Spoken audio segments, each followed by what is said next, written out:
Hi, I'm Jimbo Paris, and you are listening to The Jimbo Paris Show.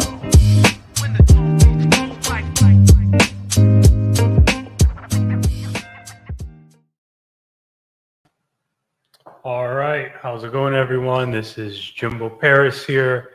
Today we have Fred. He's an author, keynote speaker, motivational speaker, and he's here to give us a bit of a gist on, the culture of improving the attitude of the everyday employee. So let's see what he has to say. Well, hello, Jimbo. How the heck are you doing today? Great. I love the tie. Yeah, I'm doing fine. You already look like you're in a good attitude.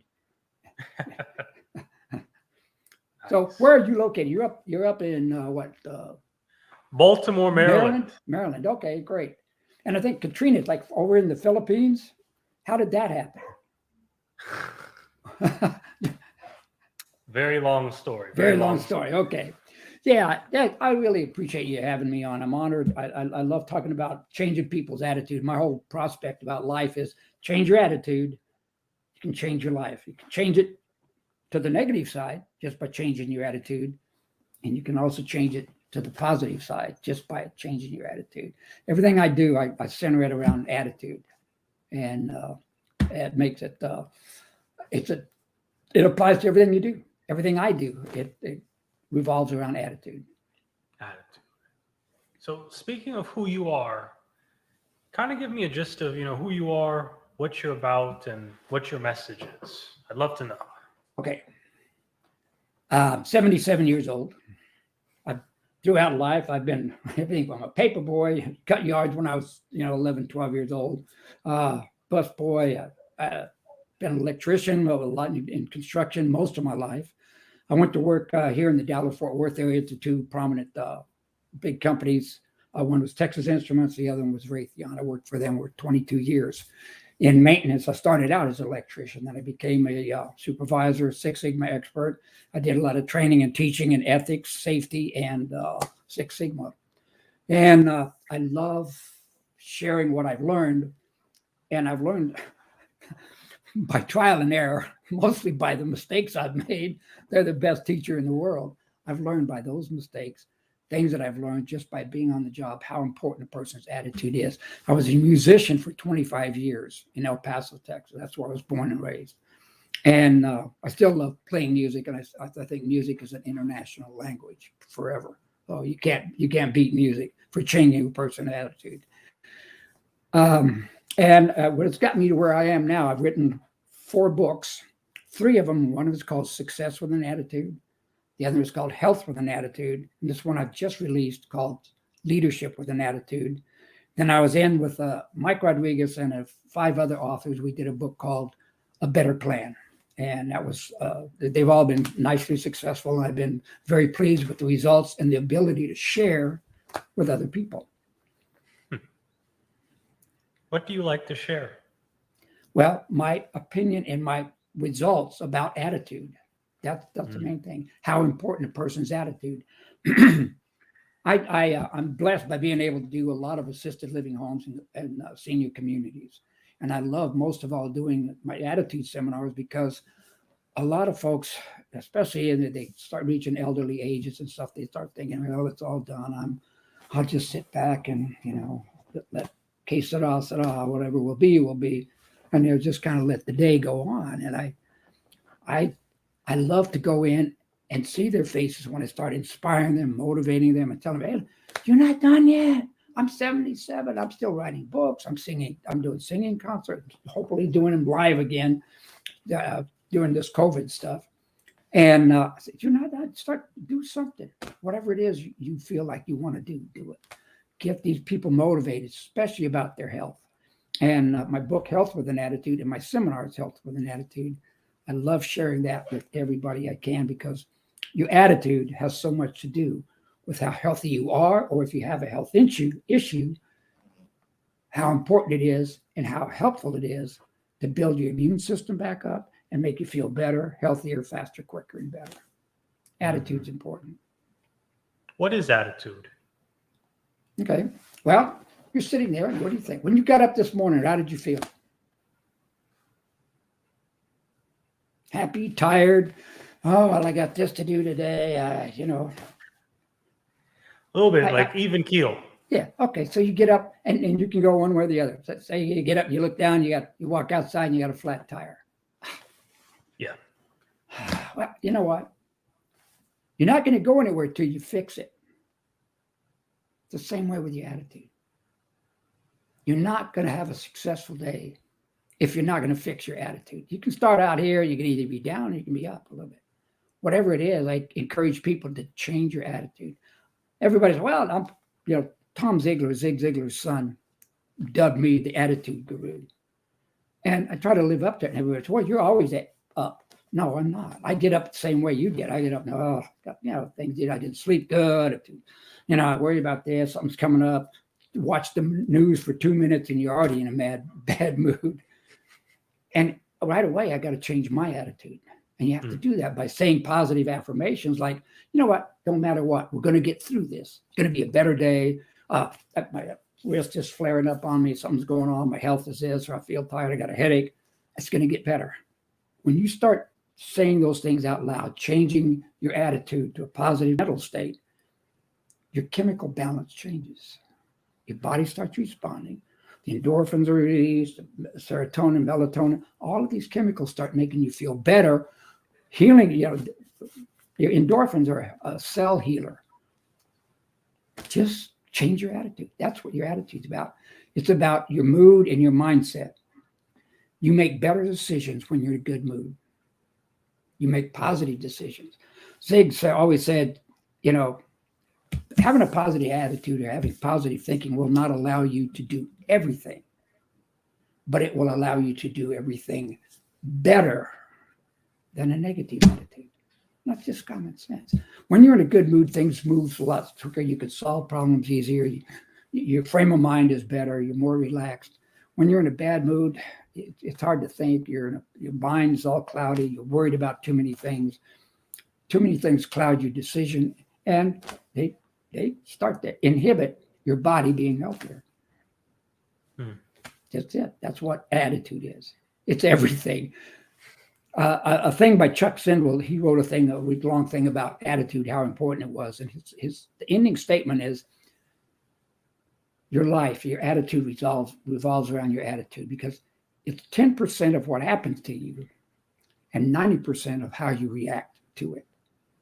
And if you're 90% of reacting to whatever situation it is negative or in a bad mood, your results aren't going to be near the same or as successful as if you do it with a positive attitude. That's your attitude. Make sense? How did attitude improve your life? Every day.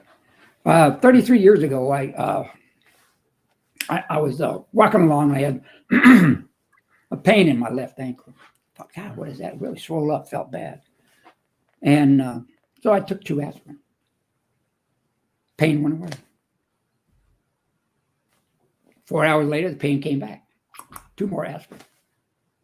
5 hours later, pain came back. 2 more aspirin. I did that for about a month. And then I got a pain in my side. And I thought, what is this? And I thought, well, that 2 more aspirin is not going to help that. So I went to the doctor, and he said, well, we're going to put you in the hospital and run some tests. So they ran some tests, and what they found out was I had a duodenal ulcer. And the doctor said, that aspirin you've been taking? I said, yes, sir. She said, quit taking it. It was uncoated, and it was eating a hole in my stomach. So I said, okay, I can do that. So I quit taking the aspirin. 2 days later, when I woke up, every bone, every joint in my body hurt so bad. I never felt that kind of pain all over my body. I moved my finger, blinked my eyes, everything hurt. I went back to the doctor and I asked him, what's going on? So we ran a few more tests, found out I had a serious case of debilitating rheumatoid arthritis. And I said, well, okay, doc, what does debilitating mean? And he said, well, Fred, he painted me a pretty nasty picture. He says, it's not going to go away and it's only going to get worse. No, man, what do you mean? He said, well, in a couple of years, you're probably going to have some hip replacements, and, your bones are going to deteriorate and you're going to get all deformed. And, yeah. I said, what? Well, I've always been blessed with a good attitude. I always look for the silver lining. I'm not just the glass is always half full to me. I always know the glass can be refilled. Okay. So it's always from half full to filling it back up again. And so I looked at that doctor. I said, no, it's not. I am not going to let this arthritis, whatever it is, take control of me. I'm going to take control of that. I'm going to do everything that you ask me to do. I'm going to take the medication. I'm going to exercise, whatever it takes. But I'm going to fight it with this. My heart, my soul, and my brain, and my attitude. So every day I would say, my body's going to beat this arthritis. It's going to not let it take over my body. And I say these things out loud because saying things out loud, you hear it, your brain hears it, and your brain starts reacting to it. So here it is 33 some odd years later. Every doctor I've talked to says, you know what, it's really amazing. Says you responded to all the treatments, everything like that. And your attitude has played a major role in your, this longevity of not succumbing to this severe case of arthritis. And I approach everything I do that same way. This is going to be a good day. This is going to be a great day. Oh, this air conditioner goes out. Oh, let's get it. Let's find a way to find a solution. There's a solution. There's a silver lining here. Now, the air conditioner didn't catch on fire and burn my house down. Let's get a new air conditioner and find a way to do it. If it's a money problem, then find a way to make a few dollars more and get it paid for. Your attitude is important. And I was in, like I said, construction most of my life. And I've seen some horrible accidents. I've even been the cause of some. So safety is important. But safety, I tell in my safety seminars, I say, safety is not just a big bunch of set of rules and regulations. It's about going home to your family with all your toes, all your fingers, both your eyes. God forbid you go to the hospital or the morgue. And it's about everybody's personal responsibility. Safety is not on a company's fault. It's not their total responsibility. They have to put the rules and regulations out there. But you, every one of us out here have to follow those rules so we can go home to our wives and our husbands and our kids. It's our responsibility. So everything we do about finances, relationships, attitude. That's why attitude is my main mantra. Was your attitude always good? Most of the time, yeah. When I was a kid, we didn't have much money growing up. My parents were divorced when I was 11. And we would go around where some of these construction sites were. We find all pieces of wood and bent nails and stuff like that. We'd build things. We'd always look for stuff to do. We didn't just sit and say, oh, well, we don't have anything. We always managed to have, some Campbell's soup or some bologna sandwiches for lunch or something. There was food somewhere. My mom struggled a lot, and God bless her for what she did for us, me and my sisters, 2 kids. And we did fine. And like at that age too, my friend and I, we'd get the old push mowers. They weren't power mowers. We'd go out and mow yards and like a pair of hand clippers and trim yards for $1.50. But we made enough money to buy, model airplanes to build or something to buy or help out some way. But there was always, I don't know if you remember the Little Rascals or the Our Gang comedy. You remember, they would always go up and down the alleys, this whole group of kids, and they would do the same thing. They'd make their own fun. They'd create a better attitude. They wouldn't just whine and complain. They would create their own attitude. So, how do you create an attitude? What? Change your mindset. If you're sitting there thinking, I'm bored, there's nothing to do. This is a powerful tool. Start thinking of, well, what could I do since I'm bored? There's nothing to do here. What else can I do? And you know what? You know as well, you're an IT guy, right? Right? And this was kind of you started in both your these shows you do, which I'm going to ask you a little bit about. Those are great. You got 2 of them going. And what happens, we're in the age of this technology, and these kids are smarter than we are with these computers. Punch Google something, whatever it is. What can I do about being bored? I'll bet you they couldn't handle all the information. Somewhere in there, there's something you like, something she likes, something somebody else likes, something they can do. Oh, I could do this. I could do that. I could do that. It's not up to the world to make you happy, to change your attitude, to give you everything. It's up to the individual to find out who they are, what they like to do, try different things, create their own mindset. And then with that, your attitude always automatically starts getting better. That's how you change it. You have to be proactive in it. You can't just sit and wait for it to come to you. You have to do something about it. Best thing to ask yourself is, what can I do? What can you do? So now you're getting into the idea of passions. How did you begin to find your first set of passions, especially when you started to run those small businesses? Well, the first passion I had was music.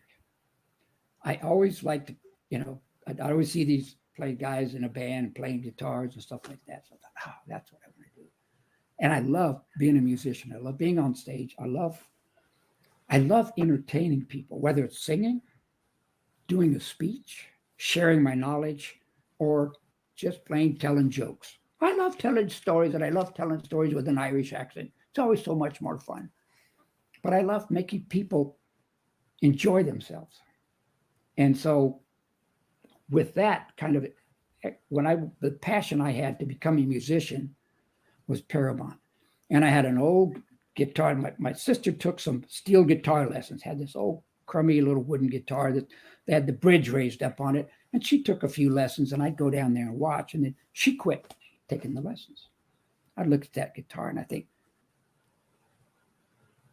if you take that tall bridge out and do it, how do you tune it up to make a regular guitar? And here I am, about 12, 13 years old. And I had asked a few people. They said, here's what you do. Went to a music store down the street from me. Here's how to tune it up. Okay. Here's a couple of chords. E, A, E, and B. That's all you need, C, D, and F, C, G, and F. Yeah. Those 3 chords got me started. I self-taught myself how to play, started doing a thing, and that led to getting another guy, a friend of mine. We both played guitars together. We got a drummer and started a 3-piece group because there was passion and a desire. And that's why you have to find your own passion. They'd say, well, what are you passionate about? I don't know. And you find these ladies that are doing crocheting or sewing these blankets, making these quilts. They have a passion for it. So what you have to find and look for the things that make you happy. And you'll know, if you start looking for them, you'll find them. Do you like doing these shows? Do you like doing what you do, Jim? Do you like to be called Jim, Jimbo, or James? Just call me Jimbo. Call me Jimbo. Yeah. Okay. All right. Sure. You have a passion for it. And that's why you're good at it and why it's successful. That's why I'm on episode 83. Yeah, there you go. And so I'm talking, you have to have that passion. How did you find that? Did you just sit and wait for it to come to you? I had to do work. Yeah. There you go. And you think, I like doing this.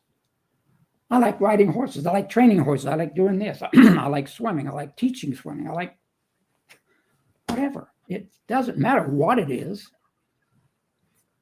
I love to create, period. I like to write songs. I like to write books. I like to write jokes. I like to paint.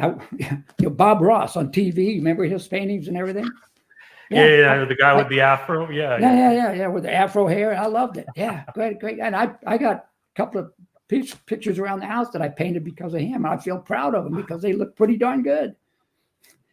It's this act of doing things. You find things that you like to do them. And when you can do them well and you get better at it and create an income from it, oh my gosh, what a blessing that is. I've been doing these seminars through COVID the last 2 years with this crazy COVID stuff. Thanks to this media, I got a Zoom account. I do all over Texas.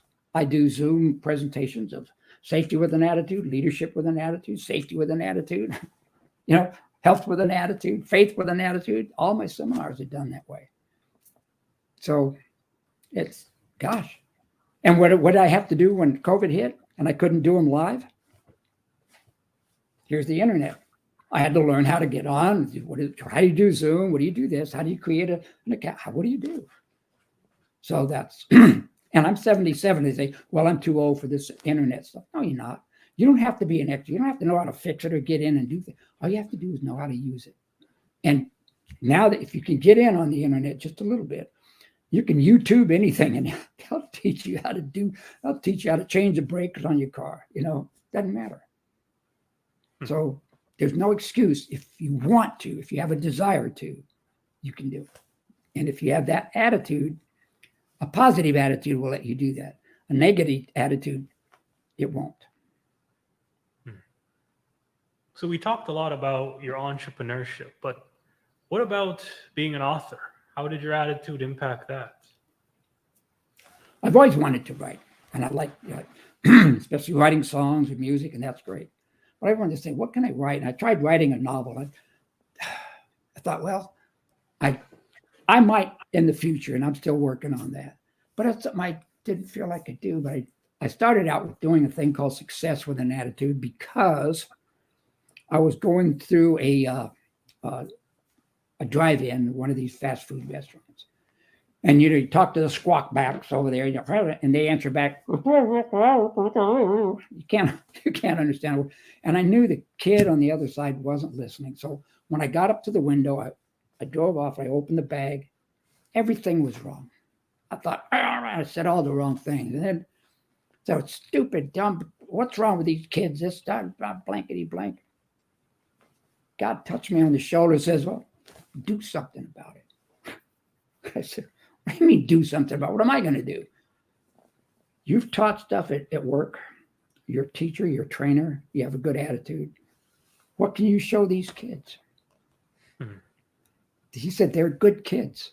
Nothing wrong with them. They're just not taught how to be polite, how to say yes or no, sir, how to pay attention, how to listen. It's a couple of simple skills. I said, I could do that. So I started out writing a seminar on it. So I could go to high schools and stuff like that, maybe teach it. And the more I wrote down the seminar and did the PowerPoint to it, I said, I could take each one of these foils that I've written, I wrote 10 simple skills, people skills. I said, I could put this in a book form. So I started writing a book. And luckily, I got tied into a group of people that is phenomenal. I know you're familiar with the name Zig Ziglar, aren't you? Zig Ziglar. Zig Ziglar. He was a global motivational speaker. The name sounds familiar. Yeah, just Google him, and he's got 100,000 quotes out. He's up there with Ken Blanchard, Jim Rohn, all of these folks, Brian, all of these folks. So he's a highly valued, positive mental attitude guy. And I called his office. I found out it was here in Dallas, and I called his office, and I said, can I sit down and talk to this guy? Because I love his tapes and all these training material. And the lovely lady, Lori Mager, said, no, I can't get you in to see Zig. He's pretty busy, but I can get you in to see his right-hand man, which was Brian Flanagan. So I went to his office and interviewed with him. And he introduced me to a lady that did a lot of book stuff with the book publishing. And through that, I found some other connections, and I got my book published. Success with an Attitude. And all it is about 10 simple skills on how to improve, get employed, for one, how to stay employed, how to get better raises, how to do all these things. And it came out pretty good. And I started doing a thing on health for these seniors at these seniors communities. And same thing. Dun, dun, dun, dun. I can write a book on that. Leadership, same thing. I'm working on 2 others that I'm going to be working on for a while here, and I hope to do at least one of them this year and one next year. This last one, leadership, is just found out that I hear everybody complaining. I'm not a boss or anything like that. I can't be the leader. And I tell them, I said, no, you know what? You don't have to be the boss to be a leader. You can be a janitor. You can be the guy that takes care of the lawn outside, the landscape guy. You can be a painter on the team of mechanics that keep the building running. You can be a administrative assistant. And they all say, "Oh, I'm just a this. I'm not a leader." I was just an electrician, but I was proud of what I did. And so when I did my work and the people saw how I bent pipes and made everything look good, and we took pride in putting a panel together, all of a sudden they looked to me as a leader in that field. I didn't have to be a leader or anything like that. And you know what? Next thing I know, they were asking me to be a group leader. Then I became a supervisor, and then then a Six Sigma expert, and then I became, to the management field. And it's a lot of people don't want to be a leader. They don't want to be a supervisor thing. But unbeknownst to them, you can be the best janitor in your field. And I had one of the guys on the cleaning crew ask, "Well, how do you do that on one of the companies?" I said, "Well, do you have a computer? Yeah. Do you get on the internet? Yeah. Just Google how to be the best janitor, how to be a good janitor." And I've done that with every position out there. Tons of things hacks on what cleaning fluids to use. What's the best way to clean a mirror? What's the best way to make a floor shine and make it stay that way longer? All of a sudden, you become a leader in that field, and all the other janitors and people on the cleaning crew start looking at you like, "How do you do that?" You become a leader in your field. The value you add to every company is important. And in leadership with an attitude, like I said, I'm busting the myth that you don't have to be the boss to be a leader. So that if you want a job done and you're looking for a company to do it, and you drive up into the parking lot, and the parking lot has holes in the driveway and it's a mess. The yard's not mowed. You walk up to the door and the door handle's kind of loose, and you open it and you walk in, and the first person you see on the desk is, "Yeah, can I help you?" All of a sudden, do you want to do business with them? No. So I tell everybody from the ground up to the CEO, every position, every person in this company is valuable. They add value, they add strength, and your position is valuable. So don't think of yourself, "Oh, I'm just a." No, you're not just a. You're a valuable part of this corporation. And without you, this company will not be successful. And the more successful you are in your position, the more successful the company is going to be. So it's just value added to every person out there. And I've had a lot of guys tell me and gals tell me, so I used to think I was just a file clerk, but now I know that if I file this right, everything's going to work fine. It's simple. It's a simple equation. So that's the passion of what I do. I love showing people that they're important. You're important with what you do. You probably don't realize that you've probably touched, in 83 episodes, you've probably touched more lives than you can even realize it.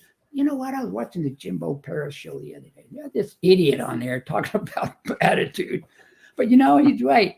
Maybe I'm not changing my attitude, but see, you're touching lives that you don't, we call it the pebble in the pond. It sends out ripples. You never know what your statement's going to touch, what your show is going to add value to. And I've looked at a couple of your shows, and I'll tell you what, you bring on a variety of people that touch different people.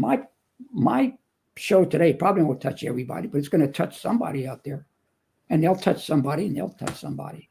So that's what I mean. Your advice and the things that you share and the things that you do well are of value to everybody else around you.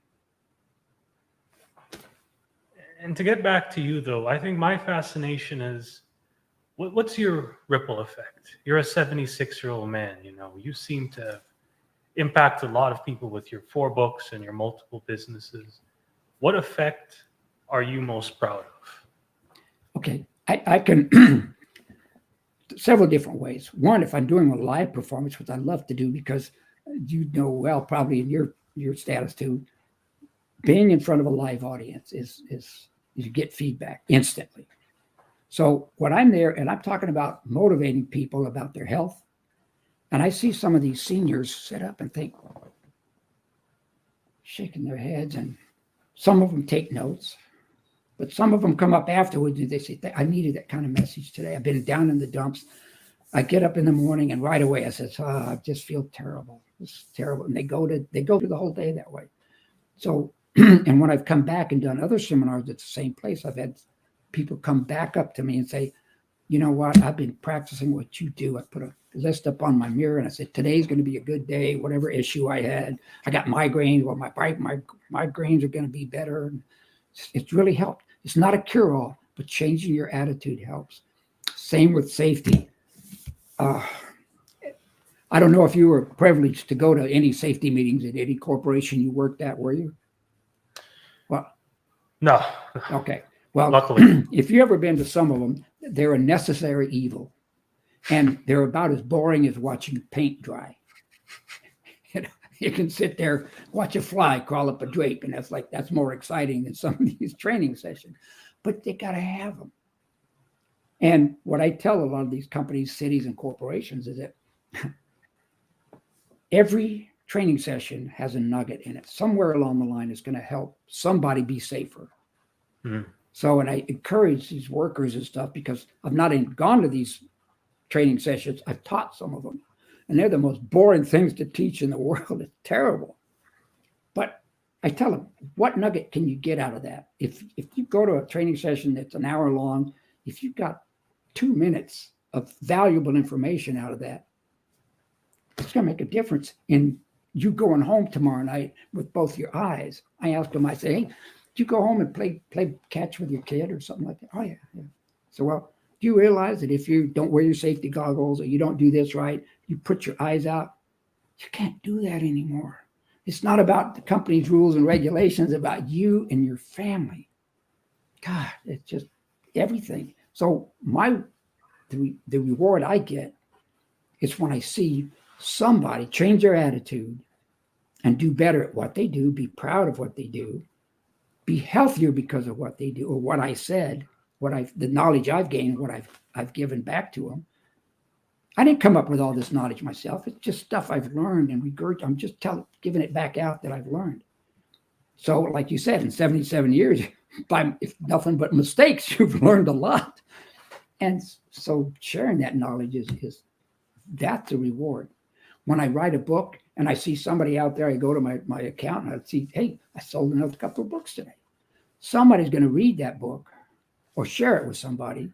It's somewhere in there. They're going to figure out that's what I need to do. That's my ripple effect. I know that I don't know how many people I've touched. I hope it's a gazillion. That's my legacy that I want to leave. Excellent. And what are some of your best success stories that you've gotten from people that you've touched? One lady, speaking of health, because I talked about, I would go to this one big hospital here in the Dallas-Fort Worth area that has a training group. Every Friday morning at 7:30 in the morning, they would have some oncologist, a cancer specialist, come into the hospital and give this big, long lecture. I would go diligently for a long time and take notes. What they talked about was way over my head. I didn't understand a word they said. But what I did understand was I would go up there. The main purpose for me being there was to go there and say, how important is the attitude of your patients in the treatment of cancer? You never guess what they said. They said, hands down, everyone that has a positive attitude or approaches it with a good mood or good mindset, they respond much better to the radiation treatment, chemotherapy. They recover from cancer more quickly, faster, quicker, and better than those with a negative attitude. And so my reward, the success story, was a couple of folks have come up to me that they were going through some serious cancer treatments. And they would come up and say, you know what? When I went to my next chemotherapy session and my radiation treatment, I went in there with the mindset is instead of, oh God, I'm going to be sick after this. Oh, I'm going to be terrible. More hair is going to fall out. It's not a good experience. But they went in with the attitude that I'm going to go in and change my mindset.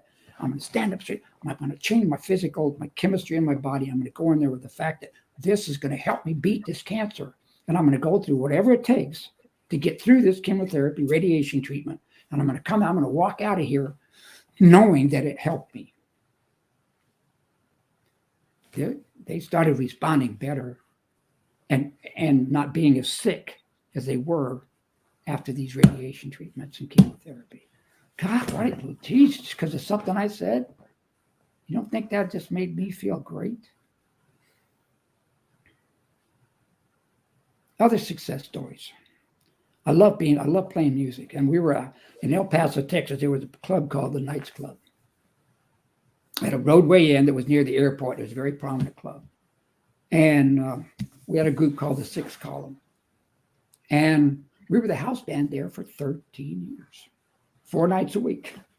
I had a daytime job being an electrician that I go at night 4 nights a week and play music. People would come and have a good time. People would come and whatever their cares were, whatever they were working about doing that day or whatever, they'd come there, we'd have fun. I love telling story jokes. I joke with them on the stage, and the whole group was great. And being the kingpin of that group, and the hardest part about a band is keeping everybody happy and, motivated and together. And we did great for 13 years. We did a fantastic job there and had a good following. And I know we made a lot of people happy. They'd always come and say, "Oh, you play this song, play that." And other bands would come and say, "God, I wish we could do what you're doing there at the same club." So it's just those kind of success stories, plus being at work at TI and Raytheon for 22 years. They always talk to me. I always whistled all the time, up and down the hallway. Just whistled all the time. A few people didn't like it, but you can't please everybody. But most of the people, even the group leaders and the presidents and vice presidents of separate sections of these pretty high, this is a huge corporation. They'd always say, "You know what? I hear you going up and down the hallway and everything you do, you're always positive. You always make feedback. I hear you whistling up and down the hallway." And I think, there goes that guy again. And they get a smile on their face. Those kind of ripples, you can't help but make you feel good that you've changed their attitude for nothing. It's like when you walk up to somebody in a grocery store or Walmart or something, and the guy or gal at the register, they're not in a good mood or something. You walk up, "Hey, hi, how you doing today? You're doing a good job here." Boom, all of a sudden you smile at them. All of a sudden you change their attitude. Those are the kind of ripples I help to create, that I try to create.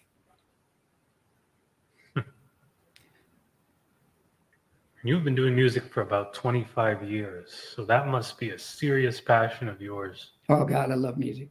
And just recently, in El Paso, I started doing the singles act that I just did pre-recorded music, almost like karaoke on it. When I put on a show, I put on my suit and everything, I do singing. And I do a little Vegas show that Frank Sinatra, Dean Martin, those kind of songs. A lot of Neil Diamond and Elvis. I also do a tribute to Elvis. I'm not an Elvis impersonator, but I sing pretty good. And I get the song across, and I do a tribute to him, to Buddy Holly, and I'm working on a date with Diamond, a lot of Neil Diamond songs, which I love to do. And I'm working on another one, Roy Orbison. If you get a chance, I know you like music, so go out there and watch a little bit of over an hour of Roy Orbison, Black and White. It's got Bruce Springfield. It's got all these a whole group of famous musicians all got together for this and then Roy Orbison does the job, and it's just fantastic artist. And putting a group like that. But what I'm trying to do is get back in after this COVID starts settling down a little bit, start doing these singles thing that I love to do for these seniors at these assisted living homes. You cannot find a better audience. They love having people come in, and I love to joke with them, sing to them, and watch a lot of these people with dementia and Alzheimer's. Jimbo, all of a sudden you watch their mouths start moving. They start to remember. They start singing the words along with you. There's a little bit of sparkle in their eye. There's a little bit more of a connection there because music, it creates memories. It brings memories forth. And just seeing them get up and enjoy the music and have fun. I love performing. I thought that I just want to be a good singer. I just want to entertain, whether it's doing the speech, sharing my knowledge, whether it's telling jokes, which I love to do, or singing, entertaining. Just being an entertainer is what I want to be. Forgive me if this is a bit of a mundane question, but Okay. what's the difference between a speaker and an entertainer? Okay. A speaker gets up and can impart knowledge, can share thoughts, give a great speech on a PowerPoint or whatever they're teaching, whatever they came to tell you about. But an entertainer gets up there and just effervesces their attitude, their passion, their desire, their knowledge. Doesn't just speak it, doesn't just be a speaker there. As a speaker, if you can emote feelings, passions, and inspire people, encourage them, not just educate them, that's what a speaker does. But if you can be a speaker and entertainer, all those together, that's what makes these keynote speakers desirable. You can evoke passion, inspiration, motivation, and encouragement. That's the difference. And making them laugh, that's a plus. Not just motivating, inspiring, encourage them, but you can make them giggle and laugh all of a sudden. One of my main mentors was Zig Ziglar, and he'd always tell me, Fred, about every 7 minutes or something, you're doing a serious thing here, tell a joke, tell a story, break it up. People start thinking about what you just said on the serious side, and it's either taking notes, and they start thinking, what can I do on this? Wait a minute, he's telling a joke. So you start listening to the joke. You laugh a little bit, which laughter is the best medicine. It releases endorphins, all these chemicals change your mindset. All of a sudden, they refocus on you and what you're saying next. So it's just a given. And I love entertaining. I love telling stories. And you can tell I'm not bashful. My wife says, she says, you're such a ham. She says, if I open the door to the refrigerator in the dark kitchen and the light comes on, I'll do a 20-minute show. Just having the spotlight on you. All of a sudden, I become the entertainer. I start trying to entertain, share knowledge, do whatever it takes to make that people around me happy. Well, there's something I do find quite entertaining, and it's that you have an array of images behind you. They've been catching my attention a bit, as you are too. But what's going on there? You like ships? Or? Oh, I love tall sailing ships. If you look up my book, Leadership with an Attitude, on Amazon, if you see the cover is a tall sailing ship, 3-masted schooner. And what it is about sailing ships that it excites me is that it's always been forever a symbol of power, of forward. Yeah, see, there it is. Thanks, Jimbo. And it's just a symbol of power, moving forward, a way to change your sails. If you're going the wrong directions, you got to change your sails to go. Whatever we're doing in life, you got to change your sails to move with that direction. So when I look at those sails and I see power in ships and all of these plates, these are some of those, they come with a certificate of authenticity, by the way. They're not worth a darn except to me.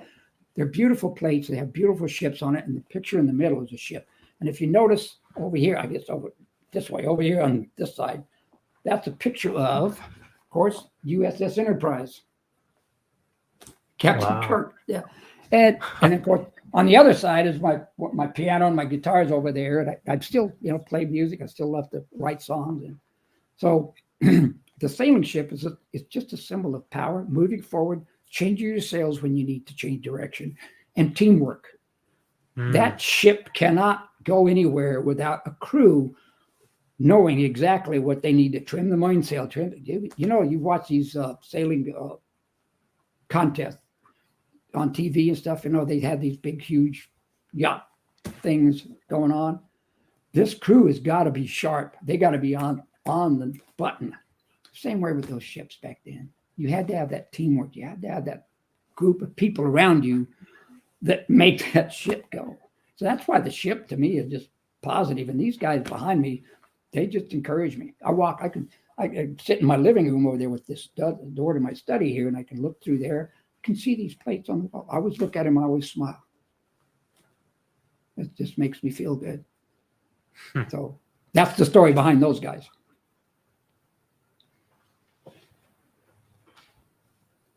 So what's the future? Oh, future is, like I said, I've already started an outline on two more books. One is called Faith with an Attitude, which I love doing. It's all on faith, biblical faith, and it's based on the Bible. And I love doing that on Sundays at these assisted living homes or churches and things like that. I love doing that because it's a lot of fun with attitude.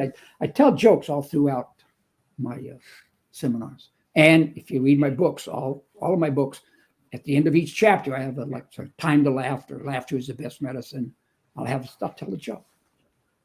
And I do the same thing on my seminars. So I've already got outlines for those two books. One is called America with an Attitude. We're going through such a crazy time again. We've gone through it before, like a roller coaster. But there's some issues out there that I'd love to say, you can change this just by changing the attitude of everything.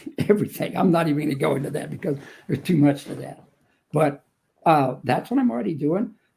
It's funny because on the music side of it, over in London, a group of people put albums together, and they put 3 albums. And it's all about surfing music in the past. Dick Dale, Ventures, and all these instrumentals used to be way back when. You kind of remember that, you might do. Well, in 1963, in El Paso, in a little bitty radio studio, we did a song called Bacardi. It's an instrumental.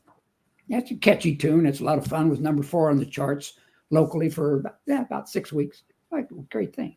And I love doing it. Well, they wanted to put that song on the album 3 of Surf is Turf. And all of a sudden, here we are.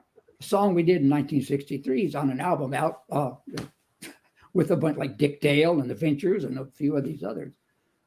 So it's like, if you just keep going, nothing quits. The legacy we leave is the things we do and keep doing. They say, well, you're retired now. I said, no. Do you remember reading any of the Chicken Soup for the Soul books? You've heard about them, right? Yeah. To be honest with you, no. What's that? That sounds interesting. It's a whole volume now. 2 authors, Mark Victor Hansen and Jack Canfield wrote it. And it's just a whole bunch of stories within there. And but Mark Victor Hansen, he had a saying, I love doing this because I'm 77. They say, well, you're getting up kind of old there. What are you going to do? And he would always tell people, says, I'm going to live till I'm 125 years old with an option to renew. So that's my attitude. I'm going to be kicking around doing something. I don't care what it is. If I can't do things live anymore, I got this right here that I can do. Yeah. If I'm in a wheelchair, I can still do. There's nothing you can't do if you put your mind to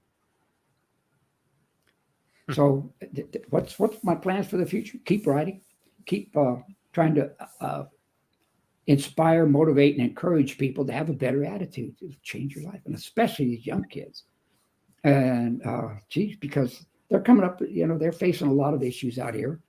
Change your attitude. Change your attitude. It revolves around, oh, well, I'll probably fail this test today. Whoa, wait, don't say that.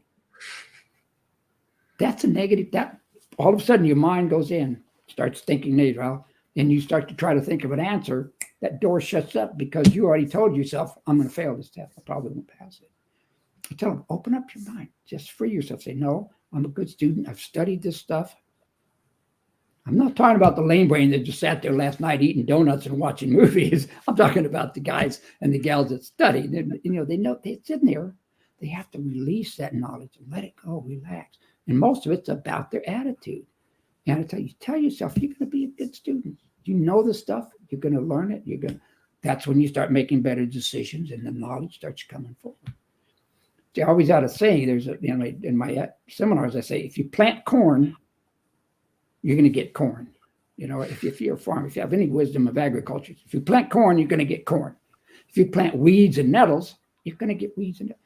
If you put stupid, negative thoughts in your mind, your body will react to it. I don't feel good today. Well, the hormones quit working, the pituitary gland kind of shuts down, your thyroid kind of relaxes and doesn't put out what you need. If you say, you know what, I'm going to feel good today. This is going to be great. You know what, I got a headache, but it's going to get better. I don't care about what you're feeling like now. Like you said, you get up and you're right about here. All of a sudden you say, you know what, I'm going to feel better than that. In a couple hours, I'm going to be great. After my first cup of coffee, you can't stop me. There you go. That's what changes your mindset. That's the passion that should keep you going for a long, long time, and anybody else out there. Doesn't matter. What do you think impacted this generation versus your generation on attitude?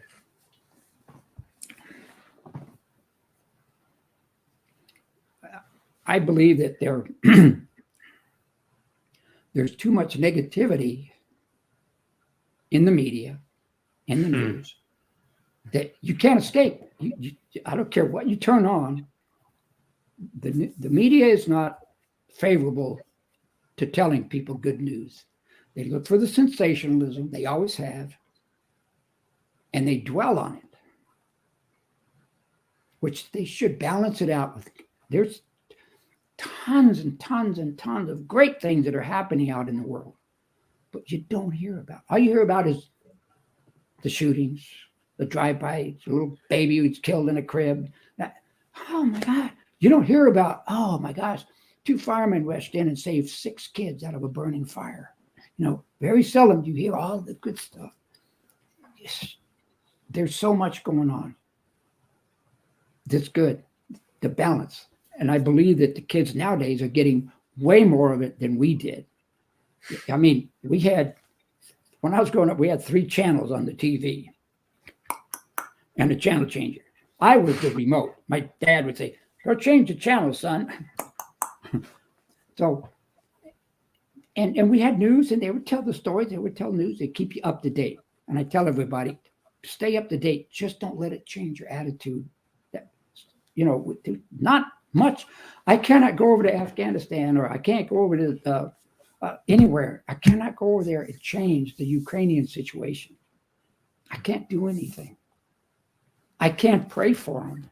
I can hope for the best, but I can't change it. So in my case, I say, God bless them. Please, let's get together. When I go vote, I'm going to try to vote the right, correct way to make sure that we get some people in there who will do the right things. That's what I can do. Other than that, I might as well go up and go to the refrigerator and fix myself a ham and cheese sandwich. I can't do anything about that. So don't let it make you feel negative. You can't save the world. You can't change a lot of this negativity. So that's what I try to tell these kids. Don't let all of this negativity change your mind. I don't care what kind of neighborhood you grew up in.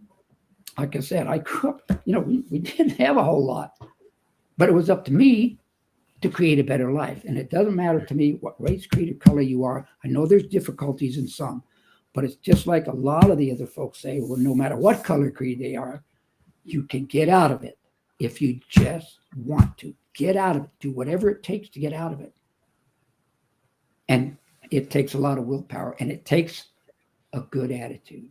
If you have a bad attitude about yourself, lowest self-esteem, then if you can't get yourself up out of it, then your destiny's not going to be as good as it should. You're beginning to resonate a lot more with some of the other people I've interviewed. You talk a lot about taking responsibility in a way. It's up to everyone. I don't know what you grew up in. I don't know your situation. But I knew I lived in El Paso, Texas, right on the border of Juarez, Mexico. And I worked with a lot of guys who would come across the border, go to work. Some of them had visas. Some of them were not legal. But they all came across. Why? They wanted to make themselves better. They came to a place where they knew they could work, they could make some money. They didn't just stand on the streets across the border and beg for money. They did something to make a difference in their lives and their families' lives. And they took responsibility for doing that. They didn't just sit and wait for that to come to them. You can't do that in this way. You couldn't. I don't care where you're from on this planet. I don't care what you can't just wait for it to come to you. Most people were not born with a silver spoon in their mouth. They didn't get blessed with, family riches. They had to work for it. I don't care what they had to do. They had to struggle, work. They had to go to school. They had to get an education. It was their responsibility. And the parents could take them up only so far. But then after that, they can be responsible to their kids, but not for their kids. Gosh, they have to. There's a part where each person out there, I don't care, race, creed, color, nationality, it doesn't matter. It's up to each individual to take responsibility. And for some people, race, creeds, and colors, it's a little more difficult. I got to admit that. I'm not dumb enough to say that, because what it takes is a desire, because there's a lot of them, I don't care what race, creed, or color it is, that have become so successful. And why? If you read their history and their past, they didn't come up through just giving it to them. They worked hard for it. They busted their buns to get to where they are. And some have to bust their buns worse. I went to college, the Texas Western College, and at the time it's University of El Paso, now UTEP. But I went for 2 years, and I was not happy with the direction I was going. And I had to struggle to pay for that, even though it was a lot less back then. I had to struggle for those 2 semesters to pay for it.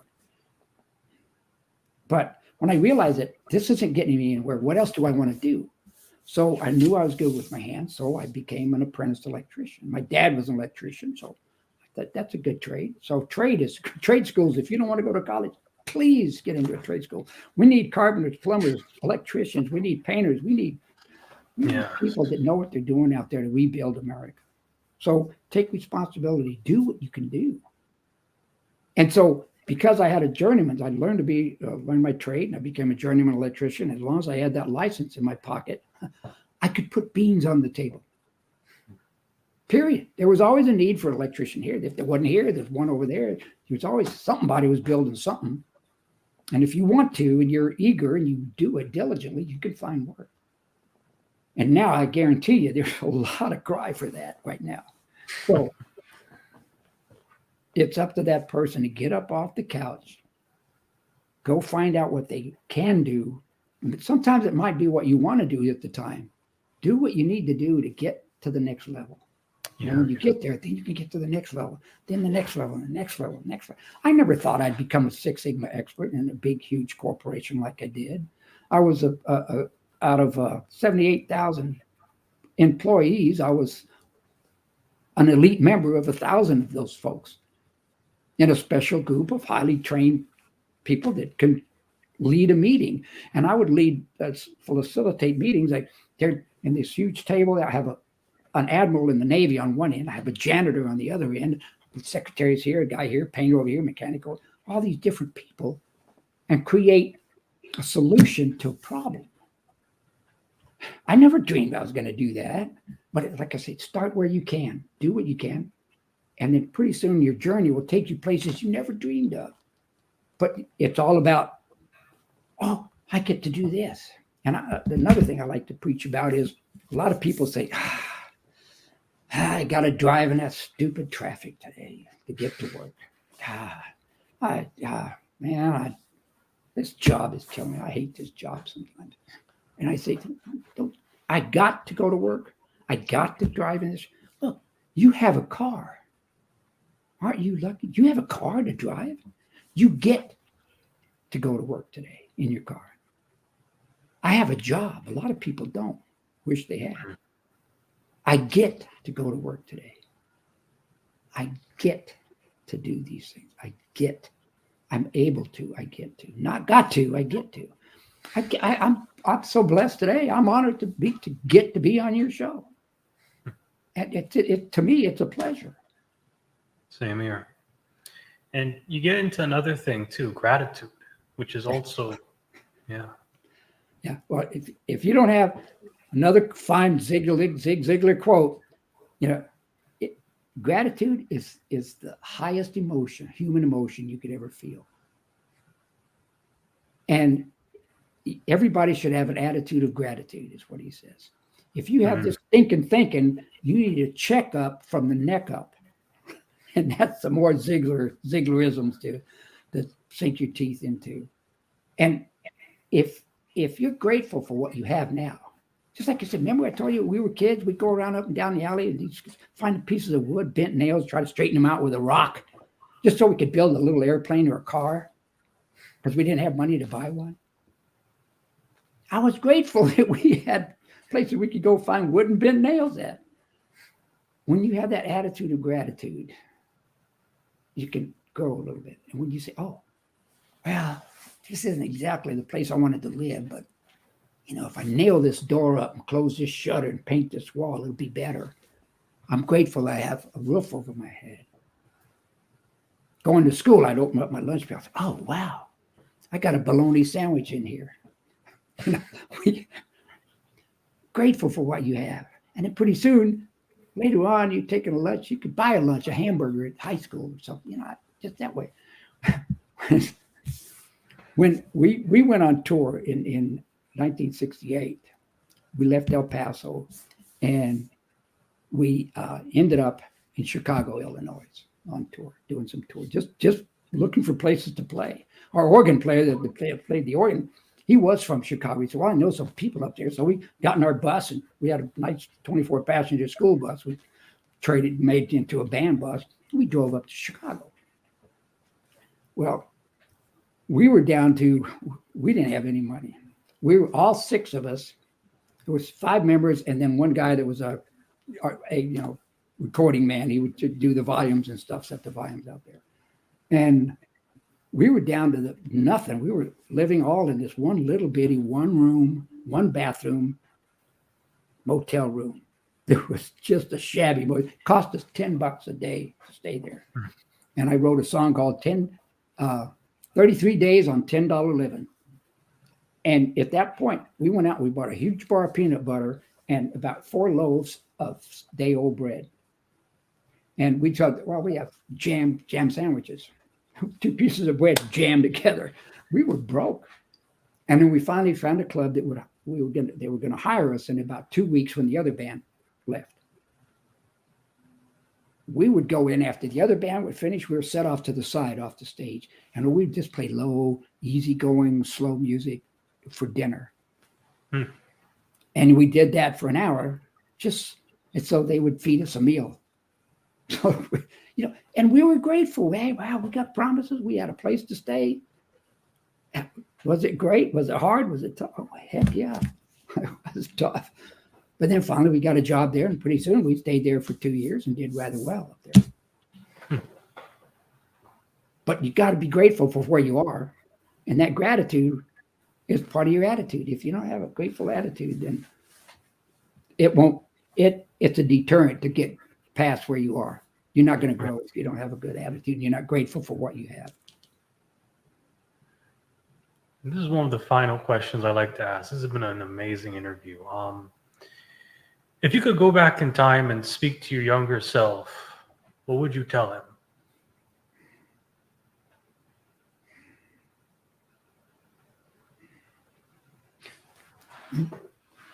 Several things. One is read. I loved reading when I was a kid. I was mostly science fiction and space movies and all that. I love that. I would say read that, but read more success books because they were out there. How to Win Friends and Influence People. All of these good things that were out there. They were there before I was born, even. And Dale Carnegie and all of these folks out there. Great books. I would have read those then. If I could tell myself, read these now. You'll be amazed. It's going to change your future. That's why I tell kids now, please do it now. The next thing I would change is I would have changed my engineering degree that I was going after in college. I would have changed that to a music degree. I didn't know that then. I thought, I don't want to do this anymore. Everybody encouraged me. So, well, you're good at science, you're good at chemistry and all these kind of physics and stuff. You like that. And I do. But to go on that course of an engineer, I didn't care for it. It was terrible. So I tell people I finished college in 2 years. They said, really? Yes. I went 2 years. And I said, no, I'm finished. So, but if I could go back, I would change it to a music degree and really learn music. Everything I do is by ear. I read a little bit of music now, but I'm not really good at it. Everything I do is by ear. I listen to a record. And say, oh, where's that chord? And I do it here. I don't write music. I can't write notes and stuff like that. I just write it. And so that's one I think would change. Mm-hmm. Excellent, excellent. And do you have any last words you would like to say to the audience? Yeah, your attitude is the most important mindset you can have. And if you try your darndest to keep it positive, it will take you places you never dreamed of. It will open up doors that you never believed in. It will give you a feeling of self-worth, of self-confidence, of positivity about yourself, that there's things that you can do out there that you never believed you could do if you just have a better attitude about where you're going and what you're learning at the time. Like I said, if you plant corn, you're going to get corn. If you plant weeds, you're going to get weeds. So start looking for a brighter thing to do. Look for the best things you can. Appreciate what you have.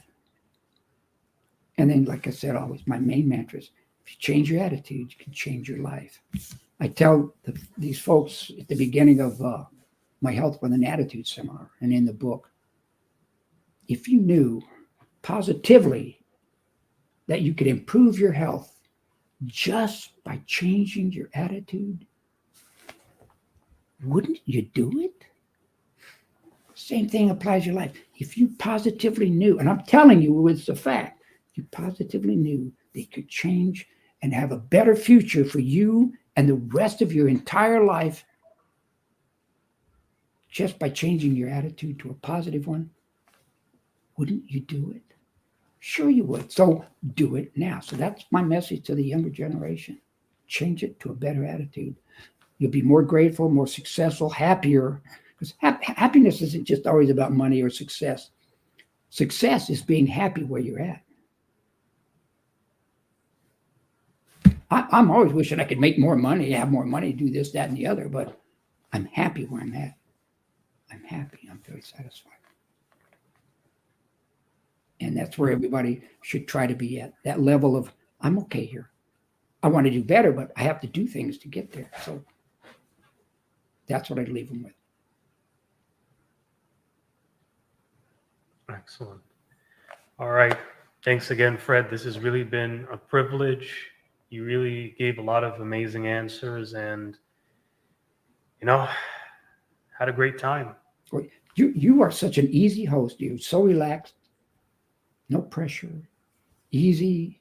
Yeah, you ask great questions. They lead you into the next subject. You're an amazing host, and I appreciate it very much, Jimbo. Okay. All right. So to just end this off, I got to give, a few shout outs. The first guest is going to be Anne and Kemiana Jones Bay. One's a salonist, one's an engineer, and they both work together to kind of help teach people real estate, entrepreneurship to make six figures in their six-figure university. Next person we have is LifeWork Systems. They basically focus on helping employee work structure, growing employee work structure. And again, we're shouting them out. Become a collaborative partner. It could prove, a good option. Great. So there's a chance for anybody who wants to learn that stuff. It's there. Yeah. All they have to do is tune in to the Jimbo Paris Show. Thanks again. I appreciate it. No problem. All right. And again, finally, subscribe to our YouTube channel. This show will be on our YouTube channel. So it's going to be coming out now live. We're going to be pushing out edited versions soon. So look at us there. Subscribe. Thanks again, everyone. I'm Jimbo Paris. This is the Jimbo Paris Show. Thanks, Jimbo. Appreciate it.